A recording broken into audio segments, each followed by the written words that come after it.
Competitive tutorial verbal reasoning में आज हम एनालॉजी के बारे में बात करेंगे। साथ ही साथ एनालॉजी कितने प्रकार के होता है और एनालॉजी में किस तरह का क्वेश्चन आता है उसके बारे में डिस्कशन करेंगे। So hi friends, welcome to the technical tutorial Ashutosh architecture with your host SVZ Nath. अगर आप इस चैनल को पहले बार देख रहे हैं तो चैनल को सब्सक्राइब करने के बाद बेल आइकन में ऑल ऑप्शन को क्लिक कर दीजिए और साथ ही साथ इस वीडियो को एक लाइक कर दीजिए।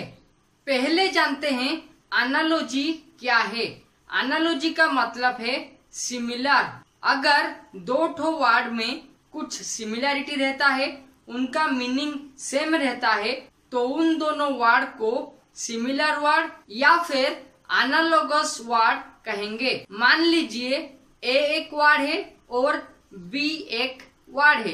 अगर ए और बी में सिमिलरिटी रहता है, उनका मीनिंग सेम रहता है, तो हम word A is analogous to word B कह सकते हैं।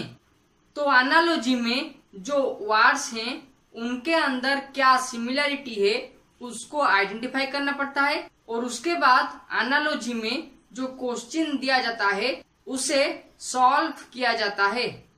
अब जानते हैं टाइप्स ऑफ एनालॉजी के बारे में। एनालॉजी कितने प्रकार का है उसके बारे में जानेंगे और साथ ही साथ उसी एनालॉजी में कैसे क्वेश्चन आता है उसके बारे में एग्जाम्पल के माध्यम से डिस्कशन करेंगे। तो एनालॉजी चार प्रकार के होते हैं। पहला है वर्ड एनालॉजी, दूसरा है नंबर एनालॉजी, तीसरा है अल्फाबेट एनालॉजी और जो फोर्थ नंबर है वो है मिक्स्ड एनालॉजी। तो हम अभी ये जो चारों एनालॉजी हैं उनके बारे में जानेंगे। पहले जानते हैं वर्ड एनालॉजी क्या है। वर्ड एनालॉजी में वर्ड के बीच में जो रिलेशन है, अगर वो सिमिलर होते हैं तो उसी रिलेशन को वर्ड एनालॉजी कहा जाएगा। वर्ड एनालॉजी में कंट्री और उसका कैपिटल, ऑक्यूपेशन और उसका वर्किंग प्लेस, स्टेट और उसका कैपिटल, वर्ड और उसका एनाटॉमी इसी तरह से होता है। मतलब वर्ड एनालॉजी में वर्ड के बीच में जो सिमिलरिटी है वो आप कंट्री उसका कैपिटल, स्टेट उसका कैपिटल, वर्ड उसका एनाटॉमी इसी हिसाब से रहता है। और इसी वर्ड एनालॉजी में हम ये जो वर्ड हैं उनके अंदर क्या सिमिलरिटी है उन्हें फाउंड करते हैं। वर्ड एनालॉजी में जो क्वेश्चंस दिए जाते हैं, पहला है क्वेश्चन पेयर, उसके बाद है गिवन टर्म और उसके बाद है रिक्वायर्ड टर्म, जिसको हमें फाइंड करना पड़ता है। ये देखिए आपके सामने एक क्वेश्चन है जहाँ पे क्वेश्चन पेयर दिया गया है, गिवन टर्म दिया गया है और रिक्वायर्ड टर्म के बारे में पूछा गया है।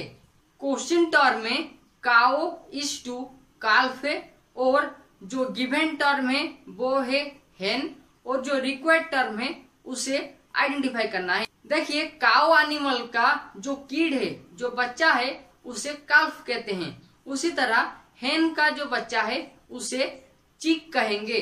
तो वर्ड एनालॉजी में इसी तरह का क्वेश्चन आता है और इनमें से जो रिक्वायर्ड टर्म होता है उसे हमें फिल करना पड़ता है। अब जानते हैं नंबर एनालॉजी के बारे में।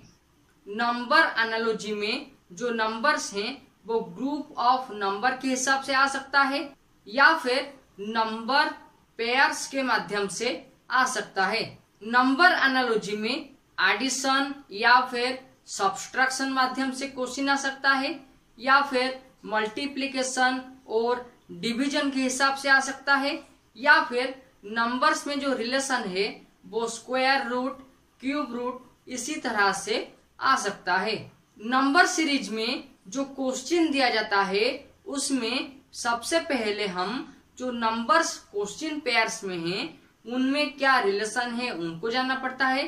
उसके बाद गिवन नंबर क्या है और उसका अल्टरनेटिव क्या होगा उसके बारे में कंसीडर करना पड़ता है।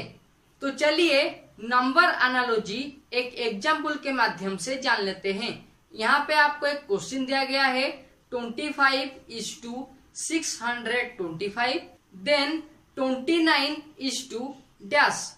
अगर हम क्वेश्चन पेयर्स के बारे में बात करें तो 25 का स्क्वायर है 625, तो उसी तरह से 29 का स्क्वायर रूट जो होगा तो वो होगा रिक्वायर्ड नंबर, और 29 का स्क्वायर है 841।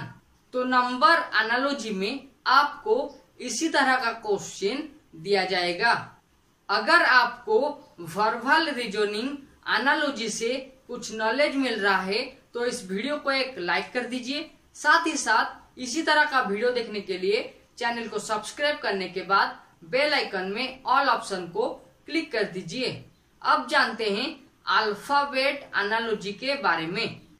अल्फाबेट एनालॉजी में कुछ लेटर्स होते हैं या फिर कुछ ग्रुप्स ऑफ लेटर्स होते हैं। अल्फाबेट एनालॉजी में वावेल्स के बारे में क्वेश्चन आ सकता है और साथ ही साथ इंक्रीज ऑफ लेटर या फिर रिवर्स ऑफ लेटर्स के बारे में पूछा जाता है, और इसमें लेटर में जो रिलेशन है उसे फाइंड करना पड़ता है।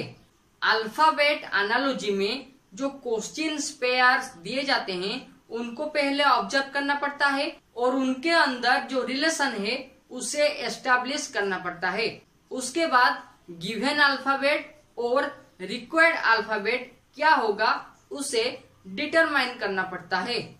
ये है आपके सामने अल्फाबेट एनालॉजी का एक एग्जाम्पल्स जिसमें ग्रुप्स ऑफ लेटर्स के बारे में क्वेश्चन में पूछा गया है।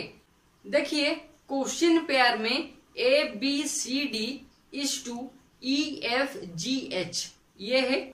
उसके बाद गिवन टर्म में KLMN ये 4 लेटर है, और जो रिक्वायर्ड अल्फाबेट है उसे हमें फाइंड करना है। सबसे पहले जो क्वेश्चन पेयर्स हैं ABCD और EFGH उनके अंदर क्या रिलेशन है उसके बारे में जान लेते हैं। देखिए ये जो ग्रुप्स ऑफ लेटर हैं उनमें 4 लेटर हैं। जो पहला लेटर है A वो सिमिलर होगा E के साथ, जो लेटर है B वो सिमिलर होगा F के साथ, C लेटर सिमिलर होगा G के साथ और D लेटर सिमिलर होगा H के साथ।